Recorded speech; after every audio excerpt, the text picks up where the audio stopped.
Bill Gates کو دیکھ لو، Steve jobs, stage بنا ہوا تھا بہت بڑا اور نعتیں پڑھ رہے جناب، مفتی تقی عثمانی صاحب کے گھر میں بیٹا پیدا ہو، میرے دوستو تم لوگ بڑے سخت امتحان میں ہو۔ نیچے لکھا ہوا ہے کہ بغیر لباس مختصر پہن کے ناچ رہی ہیں، یہ بچوں سے فراڈ کرتے ہیں کہ یوتھ میری حکومت بچائے گی، یہ فراڈی ہیں، غلط بتا رہے ہیں آپ کو۔ امر بالمعروف نہی عن المنکر کے مطلب پارٹی، لڑکیاں، لباس۔ طارق مسعود کتنا بڑا آدمی ہے، یہاں تک تو ٹھیک تھا، اور تم نے عالم دین ہی بنا دیا اس کو۔ کوئی دعا نہ مانگے، اللہ خدا کی قسم اس کے کام بغیر دعا کے پورے کرے گا۔ السلام علیکم ورحمۃ اللہ وبرکاتہ۔ الحمدللہ الحمدللہ الذی ہدانا الی صراط مستقیم، اللہم صلی علی محمد وعلی آلہ واصحابہ وامتہ اجمعین، اما بعد فاعوذ باللہ من الشیطان الرجیم، بسم اللہ الرحمن الرحیم۔ یا ایھا الذین آمنوا کتب علیکم الصیام کما کتب علی الذین من قبلکم لعلکم تتقون، صدق اللہ العظیم۔ اللہم صلی وسلم علی سیدنا محمد۔ میرے محترم بھائیوں اور برخورداروں اور معزز مستورات،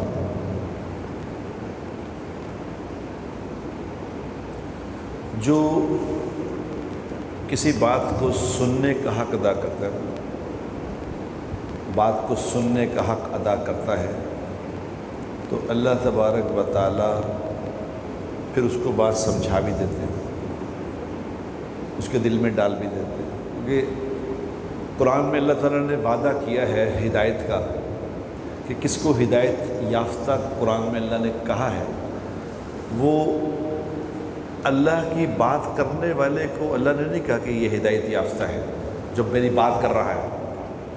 عجیب بات بتاؤں آپ کو، اللہ کہہ رہا ہے جو دھیان سے بات کو سن رہا ہے، جو دھیان سے بات کو سن رہا ہے پھر اس میں سے اچھی بات پہ عمل کر رہا ہے، یہ ہدایت یافتہ ہے۔ اس لیے سننا اہم ہے، سب سے اہم چیز ہے سننا۔ کہنا نہیں، بات تو وہی ہے، اب کون سا کوئی کلمہ بدل گیا، کوئی نیا کلمے کے نئے الفاظ میں بتانے لگا ہوں آپ کو، وہی کلمہ ہے، وہی اللہ، وہی رسول، وہی دین، چار تو باتیں ہیں، مسئلہ اس میں اور کیا ہے، بات تو وہی ہے، لیکن اس میں اللہ تبارک و تعالی اپنی اپنی توجہ اور اپنے اپنے دھیان سے بات سننے والے کو اس کے مطابق سمجھائے گا بات کی کیا بات ہے۔ کئی لوگ بات سنتے رہتے کوئی اثر نہیں ہوتا، وہ کیا کہتے ہیں، وہ کہتے ہیں یہ سن کے سن ہو گئے، اثر نہیں کرتے، بات جو مرضی کرو اثر نہیں کرتی۔ کچھ لوگ ایسے ہوتے ہیں جو ایک ہی بات سنتے زندگی بدل جاتی ہے، سنا نا آپ نے؟ یہ جو آپ لوگوں کی ایج ہے، یہ جو UMT میں پڑھنے والے طالب علم جو یہاں بیٹھے ہیں، بچیاں اور بچے، اصل میں یہ ایج ہے یہی ایج ہے دنیا بنانے کی، یہی ایج ہے آخرت بنانے کی۔ اب دھوکہ کہاں لگتا ہے؟ دھوکہ یہ لگتا ہے اس ایج میں، خاص طور پہ دھوکہ یہ لگتا ہے کہ میں خوب پہلے محنت کر کے دنیا بنا لوں، پھر انشاءاللہ جب دنیا بن کے میں دنیا میں کامیاب انسان بن جاؤں گا تو پھر آخرت کی محنت کریں گے۔ یعنی یہی سمجھایا جا رہا ہے کہ جوانی تو ہے دنیا بنانے کے لیے، بڑھاپا آئے گا آخرت بنانے کے لیے۔ یہ عام طور پہ کانسیپٹ ہے کہ نہیں؟ کیا کہہ رہے ہیں؟ ابھی جو انجینئر بن رہے ہیں، جو MBA کر رہے ہیں، جو پڑھ رہے ہیں، ان کے ذہن میں کیا بات ہے کہ ہم نے اس سے کچھ اچیو کرنا ہے۔ کیا اچیو کرنا ہے؟ مال، اس سے مال اچیو کرنا ہے۔ یہ عام ذہن میں تاثر، یہ اس کا تاثر ہے کہ نہیں؟ کیا کہہ رہے ہیں؟ لیکن میں تمہیں عجیب بات بتاؤں کہ دنیا میں کوئی بھی انسان محنت کر کے دنیا نہیں بنا سکتا، محنت کر کے مال نہیں کما سکتا، پلاننگ کر کے مال نہیں بنایا جا سکتا، پلاننگ کر کے بڑا آدمی انسان نہیں بن سکتا، یہ طے شدہ بات ہے۔ اب یہ جو تھوڑی سی بات میں آپ کو کرنے لگا ہوں، وہ تھوڑی سی بات میں میں نے پہلے کہا کہ بات سن لو غور سے، پھر سمجھ آ جائے گی بات۔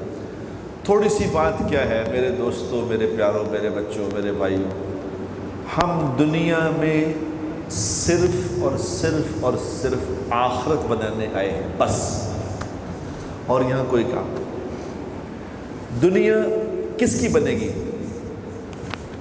کیونکہ اللہ تبارک و تعالیٰ نے بانٹ رکھی ہے، کس کو پیسے ملیں گے، کس کو نہیں ملیں گے۔ ہماری کامیابی کا معیار یہی ہے جس کے پاس مال بہت زیادہ آ رہا ہے، ہم سمجھیں کہ یہ کامیاب آدمی ہے، کتنا مال دیکھو، کیسا اس نے مال، کہاں تھا یار، کہاں پہنچ گیا یار، واہ واہ واہ، یہ ہے اصل آدمی۔ حالانکہ یہ اللہ تعالیٰ کی اپنی بانٹ ہے۔ دنیا میں اللہ تبارک و تعالیٰ ایسے لوگوں کو مال دیتے ہیں جن کو آپ ان کے پاس بیٹھیں تو بات بھی کرنی نہیں آتی۔ اس لیے اللہ نے دکھانے کے لیے سسٹم ایسا بنایا ہے۔ آج کے دور میں بھی تم دیکھ لو، تم لوگ آج ابھی گوگل پہ جا کے تم لوگ، اب تو گوگل بازی کا زمانہ ہے نا، گوگل بازی کو آپ کر کے دیکھ لو۔ اس وقت میں دنیا کے جو مالدار ترین لوگ ہیں ان کی عقل کا کیا حال ہے۔ بل گیٹس کو دیکھ لو، کیا ہے،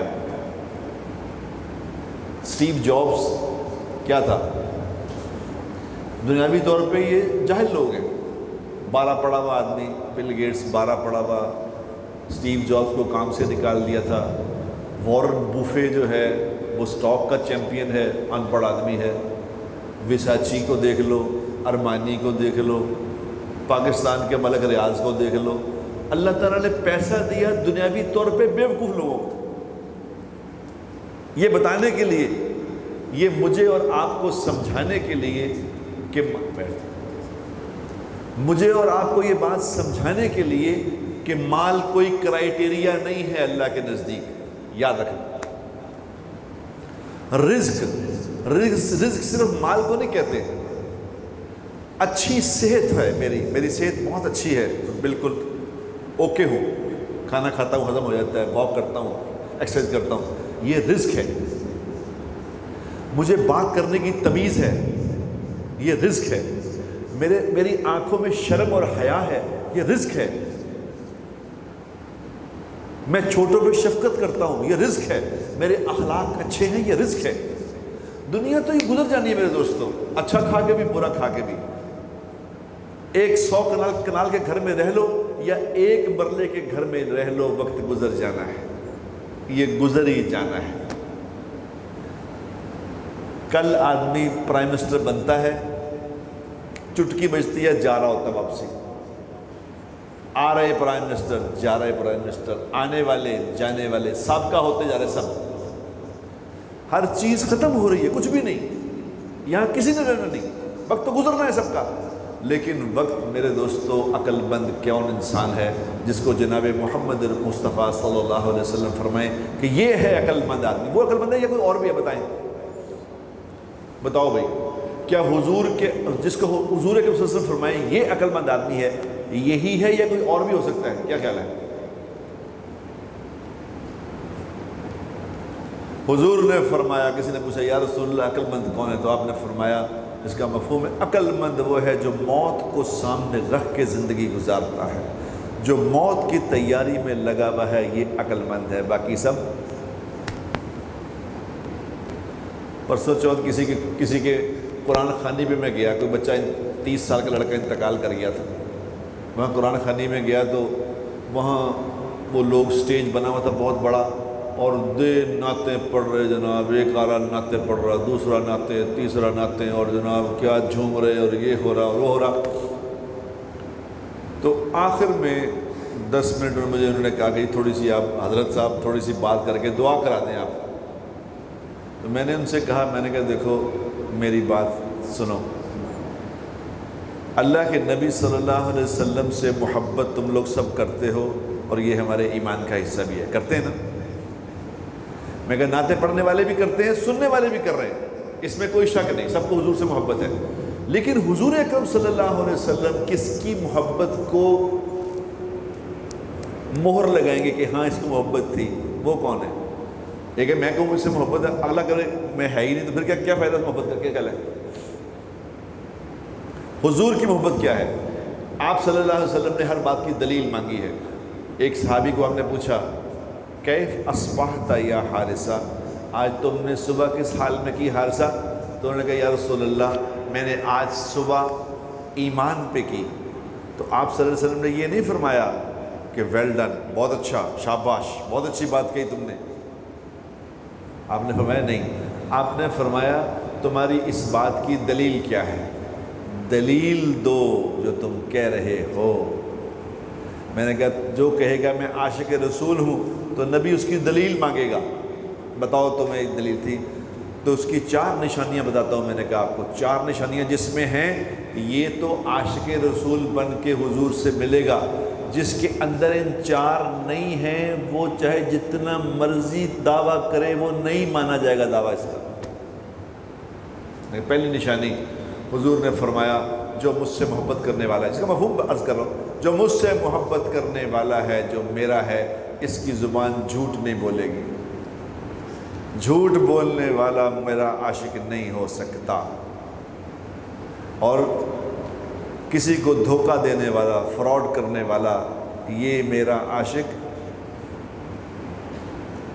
یہ میرے میں سے نہیں ہے بھائی، یہ میرا نہیں ہے۔ اور پھر کیا فرمایا؟ نماز کو چھوڑ دینے والا، نماز کو چھوڑ دینے والا، یہ اس کا دعویٰ ہی ہے، حقیقت اس میں کوئی نہیں۔ اور جس کے اخلاق اچھے نہیں ہیں، جو چھوٹوں پہ شفقت نہیں کرتا، جو بڑوں کی تعظیم نہیں کرتا، یہ میرا، جتنی مرضی زبان سے تم کہو میں عاشق رسول ہوں، اگر یہ 4 باتیں اندر نہیں ہیں تو سب دعوے جھوٹے ثابت ہوں گے قیامت والے دن، یاد رکھنا۔ یہ زندگی میرے پیاروں، میرے شہزادوں، میری شہزادیوں، یہ زندگی سمجھ کے گزارنے کی ہے۔ یہاں کھیل تماشا نہیں ہے، یہاں چل پروگرام کوئی نہیں ہے۔ ہم چل کرنا چاہتے ہیں میرے دوستوں، ہماری ساری تربیت یہ ہے کہ چل کرو، اور چل یہاں ہے ہی نہیں۔ کیا کر رہے ہیں، کیا کر رہے ہیں؟ اس لیے کہ میں کیوں کہتا ہوں ہم بات سن نہیں رہے، یہ آدھے گھنٹے کی بات، یہاں پہ آدھا گھنٹہ بات ہوتی ہوگی، 35 منٹ، آدھا گھنٹہ بات ہوتی ہے۔ اب میں دیکھ رہا ہوں کہ لوگ آنا شروع ہو رہے ہیں، کیونکہ ہم سننے کی عادی، ہمیں سننا چاہتے ہی نہیں بات، یعنی ایک دن آدھا گھنٹہ بھی ہم بات سن نہیں سکتے۔ جو سن بھی نہیں رہا، جو پڑھ بھی نہیں رہا، نہ قرآن پڑھتے ہیں، جو ہمارا مینول ہے، جو کتاب ہے جس میں میرے بارے میں لکھا ہوا ہے، جس اللہ نے مجھے بنایا ہے اس نے بتایا ہے کہ اس کو کیسے استعمال کرنا ہے، وہ قرآن ہے، میں نے پڑھا ہی نہیں، نہ میں پڑھ رہا ہوں نہ میں سن رہا ہوں۔ بتاؤ میں کیسے صحیح نتیجے میں پہنچوں گا؟ میرے گھر میں چھوڑو، مفتی تقی عثمانی صاحب اس وقت کے بڑے آدمی شمار ہوتے ہیں کہ وہ بڑے آدمی ہیں۔ مفتی تقی عثمانی صاحب کے گھر میں بیٹا پیدا ہو اور وہ اس بیٹے کو جا کے کسی یہودی کے گھر میں چھوڑ آئے پیدا ہوتے ہی، بڑا ہو کے وہ کیا بنے گا؟ کیا خیال ہے؟ مسلمان بنے گا؟ ارے نہیں بھائی، ہر جانور سیکھا سکھایا آتا ہے، انسان کو سیکھنا پڑتا ہے، ہمیں سیکھنا پڑے گا زندگی گزارنا، کیسے زندگی گزارتے ہیں۔ اللہ نے جس نے ہمیں پیدا کیا، جس نے بنایا ہے، اس نے ضابطہ حیات بتایا ہے کہ تم نے زندگی کیسے گزارنی ہے، اس نے بتایا ہے کہ صبح کیسے کرنی ہے، شام کیسے کرنی ہے، لباس کون سا، ارے اس نے تو یہ بھی بتایا ہے کہ تم نے بال کیسے کٹوانے ہیں۔ ہم آزاد نہیں کسی چیز میں، ہماری ہر چیز پابند ہے۔ جب تم نے لیٹنا ہے، جب تم لیٹو گے تو لیٹ کے کون سی ٹانگ اوپر رکھنی ہے، یہ بھی کہا بتایا ہے۔ ہمیں تو ایک چیز بتائی گئی ہے کہ کدھر سے بال کاٹنے شروع کرنے ہیں، تھوک کیسے پھینکنا ہے یہ بھی بتایا ہے. کوئی چیز نہیں چھوڑی جو نہیں بتائی. تو ہمیں کتنا کو پتہ ہے بتائیں؟ جب سیکھا ہی نہیں تو کیا پتہ ہوگا؟ کیا خیال ہے؟ گھر میں داخل ہوتے وقت کیا کرنا ہے؟ گھر سے نکلتے وقت کیا کرنا ہے؟ بچے کو دیکھو تو کیا پڑھنا ہے؟ ساری زندگی بتائی تھی. کس لیے بتائی تھی؟ کہ تمہاری زندگی سکون والی ہو جائے, تمہاری زندگی میں سکون آ جائے, تمہاری زندگی کی پریشانیاں ختم ہو جائیں. آج یہ جب سے یوٹیوب کا زمانہ آیا ہے, یقین کرو لوگ ٹیلی فون کر کے میسج کر کے مار دیتے ہیں کہ جی ہمیں پریشانی نہیں ختم ہو رہی, بتائیں کیا کریں. پریشانی ختم نہیں ہو رہی. بھائی پریشانی کیسے ختم ہو؟ پریشانی کو ختم کون کرتا ہے؟ پریشانی کو ختم کرنے والی ذات تو اللہ کی ہے. اس اللہ نے بتایا ہے کہ یہ کرو, نبی کو کر کے دکھایا ہے, نبی کو کہا اس کو یہ بتا دو. اب آپ نے اگر سیکھ ہی نہیں رہے تو کیسے بنے گا مسئلہ؟ یہ جو اگر جس بچے کے ذہن میں یہ بات ہے کہ میں انجینئر بن جاؤں گا, میں MBA کر جاؤں گا, پھر میں پیسے کماؤں گا, وہ ابھی اس ذہن سے توبہ کر لے. ابھی توبہ کرے آج ہی کہ اس سے نہیں کماؤں گا میں. اللہ کا وعدہ میرے سے یہ ہے کہ تم تقوی والی زندگی بناؤ, تقوی والی زندگی بناؤ. تقوی والی زندگی کیا مطلب؟ نافرمانی کے کام چھوڑ دو, نافرمانی کے کام چھوڑ دو. جس سے منع کیا اس سے منع ہو جاؤ, جو کرنے کو کہا ہے کرو. اللہ تمہیں وہاں سے روزی دے گا جہاں تمہارا گمان بھی نہیں جاتا. میرے سامنے لڑکے جو باہر سے پڑھ کے آئے ہیں, یہاں تو چلو UMT تو یہی والا ادارہ ہے, باہر سے جنہوں نے میرے سامنے کہا کہ مجھے باہر پڑھنا ہے, پھر باہر سے پڑھ کے آئے, یقین کرو نوکریاں ڈھونڈتے مرگئے, نوکری نہیں ملی کہیں.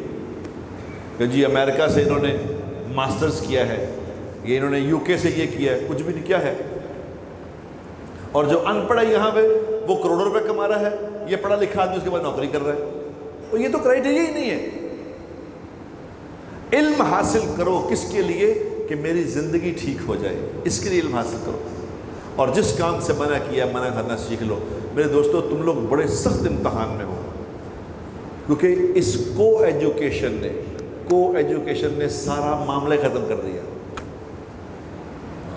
یہاں مراد صاحب ہوتے تھے رحمۃ اللہ علیہ, یہ ابراہیم کے والد, ان سے میں کہا کرتا تھا کہ مراد صاحب زندگی کے موت کا کوئی بھروسہ نہیں ہے, آپ بسم اللہ کریں, آپ ابتدا کریں, اس کو سیگریگیشن کر جائیں, بچیوں کو علیحدہ کر دیں, بچوں کو علیحدہ کر دیں, یہ نہیں ٹھیک ہے. وہ اللہ ان کی مغفرت فرمائے, وہ کہا کرتے تھے اللہ نے مجھے ہمت دی تو میں ضرور کروں گا. یہ پوری پلاننگ ہے میرے دوستو, آخرت کو تباہ کرنے کی پلاننگ ہے اور کچھ بھی نہیں. ابھی میں راستے میں آ رہا تھا, مجھے اس لڑکے نے بھیجا, کوئی IBA یونیورسٹی ہے وہاں کراچی میں. اللہ, اس نے کہا جی یہ ویڈیو دیکھ لیں کیا ہو رہا ہے, کیا ہو رہا ہے. جب سے یہ ایجوکیشن کو ہوئی ہے کیا کچھ ہو گیا. سکولوں میں چھوٹے سکول جس میں 15-14 سال کی بچیاں پڑھ رہی ہیں, ان کو ڈانس سکھایا جا رہا ہے, پارٹی سکھائی جا رہی ہے. اور وہ IBA یونیورسٹی میں پارٹی ہو رہی ہے, پارٹی, لڑکیاں لباس نیچے لکھا ہوا ہے کہ بغیر لباس مختصر پہن کے ناچ رہی ہیں. میں نے کہا یہی کریں گے, یہی ہوگا. جو بیجو گے وہی کاٹو گے. آپ نے لڑکے لڑکیوں کو جمع کر دیا اکٹھا, اب توقع کر رہے ہو کہ برائی نہیں کریں گے. آپ کا دماغ ٹھیک ہے؟ آپ کا دماغ ٹھیک, یعنی سوکھ کی لکڑیوں کو آگ میں ڈال کے کہو یہ آگ ان کو پکڑے گی نہیں. دھوکہ دے رہے ہو اپنے آپ کو, دھوکہ دے رہے ہو. دین نہیں سے یاد رکھنا میرے دوستو, زندگی گزارنے کے طریقے کا نام دین ہے. اگر وہ دین تم لوگوں نے نہیں سیکھا اور تم لوگوں نے کامیابی سمجھی کہ میں ڈگری حاصل کر کے کامیاب ہو جاؤں گا, یہ دھوکہ ہے خدا پاک کی قسم. ڈگری سے کوئی کامیاب نہیں ہوتا, کامیاب اللہ کرتے ہیں. اور اللہ نے کامیابی کا معیار ایک ہی رکھا ہے, ایک ہی کامیابی کا معیار ہے. جس کو اللہ دین کی سمجھ عطا فرما دیں گے صرف یہی کامیاب ہے, باقی سب ناکام. جب دین کی محنت نہیں کرو گے تو یاد رکھنا تم ذمہ دار ہو. یہ کہتے ہیں نا یوتھ ہمارے سیاستدان تو یوتھ کو استعمال کرتے ہیں اپنی حکومت لانے کے لیے. یوتھ کرے گی, یہ سیاستدان دھوکہ دیتے ہیں, یاد رکھنا. یہ فراڈ کرتے ہیں لوگوں سے, یہ بچوں سے فراڈ کرتے ہیں کہ یوتھ میری حکومت بچائے گی. یہ فراڈگی ہیں. یوتھ تو ملک کو بنانے کے لیے ہوتی ہے, ملک بنائے گی, اور یہ بچا رہے حکومتیں. یوتھ کا کام کیا ہوتا ہے؟ یوتھ کا کام یہ ہوتا ہے کہ ملک کو صحیح رخ پہ لانے کی میں محنت کروں گا. میں اپنی زندگی کو صحیح رخ پہ لانے کی, سب کی زندگیوں کو صحیح رخ پہ لانے کی میں محنت کروں گا, نہ کہ میں آپ کی حکومت بچاؤں گا, پیپلز پارٹی کی حکومت بچاؤں گا, پی ٹی آئی کی بچاؤں گا, نون لیگ کی بچاؤں گا. اس کے لیے یوتھ, اس کے لیے یوتھ تو زندگیوں کو سنوارنے کے لیے ہے. اگر تم لوگ اس کی محنت نہیں کرو گے تو میری بات یاد رکھنا, پھر وہی ہوگا جو سندھ میں ہو رہا ہے. آپ لوگ بھی دیکھتے ہیں, یہ تو سوشل میڈیا نے ساری بات عام کر دی ہے. سندھ میں نے آج دیکھا کہ کوئی لوگ طواف کر رہے ہیں کسی چیز کا, تو نہیں کیا بنا کے اس کا طواف کر رہے ہیں, اور لوگ ان کو پوچھ رہے ہیں, وہ اینکر پوچھ رہے ہیں یہ کیا کر رہے ہیں آپ؟ وہ کہہ رہے طواف کر رہے ہیں. کس چیز سے کر رہے ہو؟ انہوں نے کہا یہاں سے ہماری مرادیں پوری ہوتی ہیں, ہم ان کا طواف کر رہے ہیں. انہوں نے کہا, وہ اینکر کہہ رہے ہیں کہ طواف تو صرف خانہ کعبہ ہے, اور کہا جاؤ تم, ہماری تو مرادیں یہاں سے پوری ہو رہی ہیں. جب تم لوگ بیٹا دین کی محنت نہیں کرو گے تو یاد رکھنا پھر یہ خرابیاں پھیلیں گی. اس کے بارے میں سوال ہوگا آپ سے. پی ٹی آئی کے بارے میں سوال نہیں ہونا, نہ نون لیگ کے بارے میں ہونا ہے, نہ پیپلز پارٹی کے بارے میں ہونا آپ سے سوال کہ ان کی حکومت سے نہیں آئی تھی. اس کا سوال ہوگا کنتم خیر امت نخرجت للناس تعمرون بالمعروف وتنہون عن المنکر. تم بہترین امت ہو, تمہیں لوگوں کی نفع رسانی کے لیے نکالا ہے. امر بالمعروف نہیں عن المنکر. امر بالمعروف کا مطلب ہوتا ہے لوگوں کو اچھائی کی تلقین کرنا, لوگوں پہ محنت کر کے ان کو اچھائی پہ لانا, اور لوگوں پہ محنت کر کے ان سے برائی ختم کرنا, لوگوں پہ محنت کر کے ان کے اندر سے ساری نافرمانی کو ختم کرنا. یہ ہوتا ہے نہیں عن المنکر. غلط بتا رہے ہیں آپ کو, امر بالمعروف نہیں ان کے مطلب غلط بتا رہے ہیں. تم بہترین, تمہارا کام ہے یوتھ کا کام ہے کہ اس بگڑی ہوئی صورتحال کو صحیح رخ پہ لانا. یہ ہے کام یوتھ کا. اور بگڑی صورتحال کیا ہوتی ہے؟ بگڑی ہوئی صورتحال یہ ہوتی ہے کہ لوگوں سے اللہ کے احکامات نکل جائیں, لوگوں سے نبی کے طریقے نکل جائیں, لوگ بے راہ روی کی طرف بڑھ پڑیں, اور لوگ دنیا کی زندگی کو کامیابی سمجھنا شروع کر دیں. یہ ہوتی ہے بگڑی صورتحال. جب میری امت, حضور اکرم صلی اللہ علیہ وسلم نے کیا فرمایا, جب میری امت دنیا کو بڑی چیز سمجھنے لگے گی تو اسلام کی ہیبت اور وقت ان کے قلوب سے نکل جائے گی. جب سارے مل کے دنیا بنانے کے چکر میں پڑیں گے کہ دنیا بن جائے, پڑھے لکھے بھی ان پڑھ بھی دنیا بنانے کے چکر میں پڑیں گے, تو اللہ کے نبی نے فرمایا کہ اسلام کی ہیبت اور اسلام کی وقت ان کے قلوب سے نکل جائے گی. دین پہ چلنا یا نہ چلنا ان کے ایک برابر ہو جائے گا. اور جب امر بالمعروف اور نہی عن المنکر کو چھوڑ بیٹھے گی, پھر سن لو, امر بالمعروف لوگوں کو اچھائی کا, خیر کا حکم کرنا, لوگوں کو منت کر کے ان کو بات سمجھانا, اور لوگوں کی منت کر کے برائی سے بچانا, یہ ہے نہی عن المنکر.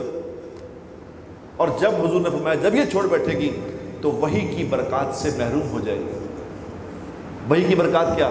قرآن کی برکات سے محروم ہو جائے گی. قرآن کی برکتیں اس کو حاصل نہیں ہوں گی. اور جب آپس میں گالی گلوچ اختیار کرے گی, تو اللہ کی نگاہ سے گر جائے گی.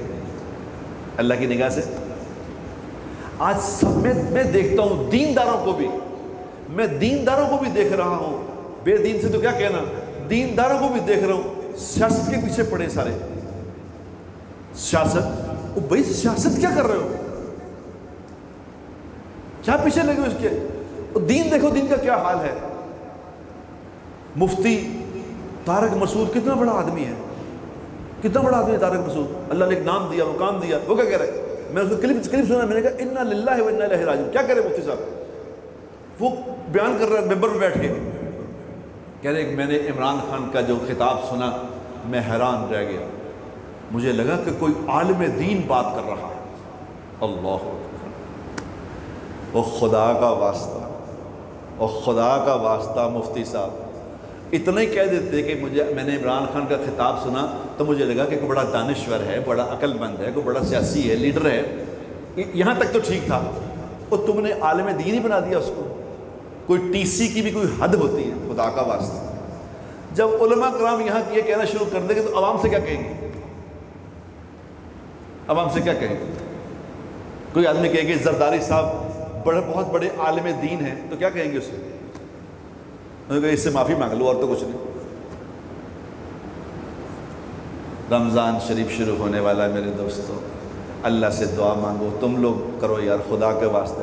ہم تو 30 سال مجھے تو ہو گئے چیخ کے یہ باتیں کرتے ہیں، خدا کے لیے ہم تباہ ہو جائیں گے، اور نہیں بچے گا کچھ بھی، اور نہیں بچے گا، خدا کی قسم یہ دنیا ختم ہو جانی ہے، یہ ختم ہو جانی ہے، خدا کا واسطہ یہ نہیں رہنی۔ آخرت بنا لو یار، اس رمضان میں ایک ہی کام کرنا، باقی تو جو کرتے کرنا، اس رمضان میں اپنے آپ کو قرآن سے جوڑ لو، قرآن سے جڑ جاؤ۔ اللہ کے نبی کا فرمان کا مفہوم ہے، جب تک میری امت 2 باتوں کو تھامے رکھے گی یہ خیر پہ رہے گی، جب 2 کو چھوڑ دے گی، ایک قرآن اور ایک میری سنت، ایک قرآن ایک میری سنت۔ جن سیاستدانوں کے پیچھے ساری قوم بھاگ رہی ہے، ان کو تو قل ہو اللہ نہیں آتی پڑھنی، ان کے پیچھے کیا بھاگ رہے؟ ہمارا ٹارگٹ ہونا چاہیے کہ ہم نے نبی کی زندگی سیکھنی ہے، ان کو ان کے حال پہ چھوڑ دو خدا کے لیے۔ اس رمضان میں قرآن سے جڑ جاؤ۔ میں تمہیں خوشخبری سناتا ہوں، خدا کی قسم جو قرآن سے جڑ جائے گا، جو قرآن کو اپنا مقصد حیات بنا لے گا، اس کے سارے کام بغیر دعاؤں کے ہوا کریں گے، یاد رکھیں، میں گارنٹی دیتا ہوں اس بات کی۔ کوئی دعا نہ مانگے، اللہ خدا کی قسم اس کے کام بغیر دعا کے پورے کرے گا، بن مانگے اس کی ضرورتیں پوری ہوں گی۔ جو تم اللہ سے کرانا چاہتے ہو قرآن کے ذریعے کرا لو، قرآن کو پڑھو، اس کو سمجھو کیا لکھا ہے اس میں۔ اس رمضان میں قرآن سے جڑ جاؤ۔ رمضان جب آیا کرتا تھا تو اللہ کے نبی جبرائیل علیہ السلام کے ساتھ قرآن کا دور کیا کرتے تھے۔ یہ قرآن کا مہینہ ہے رمضان، اس میں کسی اور کام میں نہ لگنا، قرآن کے ہو جاؤ، سمجھ کے پڑھو، بے سمجھے پڑھو اس کو۔ میں نے سعودی عرب میں دیکھا، خدائی کے ساتھ سعودی عرب میں لوگوں کو دیکھا، سبحان اللہ، ہم نے دیکھا قرآن کو ایسا کیا نا کہ اس کو بہت تعظیم اتنی کر دی اس کی کہ اس کو اوپر ہی رکھ دیا کہیں کہ ہاتھ لگاؤ ہی نہ اس کو۔ ان لوگوں نے خیر حد ہی کر دی، انہوں نے قرآن کو جوتیوں پہ رکھ دیا، لیکن میں نے ان کو دیکھا جیب میں قرآن ہے، جیب میں جب اپنا دنیا کا کام شام جو کرنا کیا، جیب سے قرآن نکالتے بیٹھ قرآن پڑھنا شروع کر۔ ایسے زبردست لوگ۔ قرآن ہے ہمارا، قرآن سے بنے گی ہماری زندگی اور نہیں بننی کسی سے۔ یہ نیٹ لٹ اس رمضان میں تو نیٹ کو بند ہی کر دو، قرآن کو کھول لو، قرآن کو کھول لو، نیٹ کو بند کر دو، دیکھو زندگی بنتی کیسے۔ اس رمضان میں میری آپ سے تو آپ کی شکلیں دیکھ کے مجھے بڑا اچھا لگ رہا ہے، کیا روشن چہرے ہیں۔ ظاہر ہے ابھی زندگیاں شروع ہوئی ہیں، ابھی زندگیاں گناہوں سے پاک ہیں، دل نفرتوں سے پاک ہے، اس لیے چہروں پہ روشنائی ہے۔ جو دل کے اندر گناہ بڑھتے جاتے ہیں، چہرے بھی مرجھائے جاتے ہیں، خدا کی قسم۔ شکل ابھی دیکھو نا، ایک لیڈر کا انتقال ہوا تھا، ابھی پیپلز پارٹی کا لیڈر مر گیا، بڑا لیڈر تھا، مرا ہے ابھی وہ، اللہ بس معاف کرے، کوئی دفنانے والا نہیں تھا۔ ابھی سامنے دیکھا، کوئی اولاد نہیں تھی اس کو دفنا دے، 4 5 6 ملازموں نے دفن کیا ہے۔ اور کیا کر رہے، روز دیکھ رہے ہو میرے دوستو، یہ دنیا اللہ کی ہے، یہ اس کا مالک اللہ ہے، اللہ ہی کو راضی کر لو خدا کے لیے۔